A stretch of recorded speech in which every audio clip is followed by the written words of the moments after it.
ไหนดีคะ ลูกไหนก็แล้วแต่ เอาลูกนี้แล้วกัน แต่เพื่อนจะชอบ โอเคโอเคชิมลูกสีเหลือง อันนี้ยังไม่ค่อยอันนี้ยังไม่ค่อยสุกลูกนี้ละคะลูกนี้ได้ไหม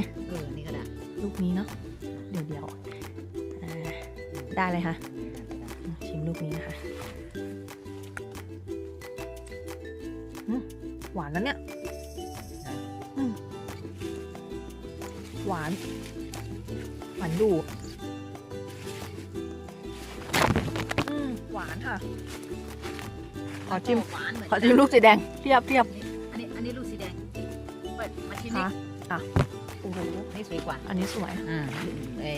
นี่ เนี่ย อันนี้สุกมาหมัก กินได้เลยใช่ไหมคะ กินได้เลย มันสีเหลืองมันหวานเนาะไปชิมสีแดง 你要问看起来可以上课。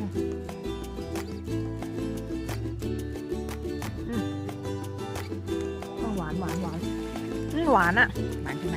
หวานโอ้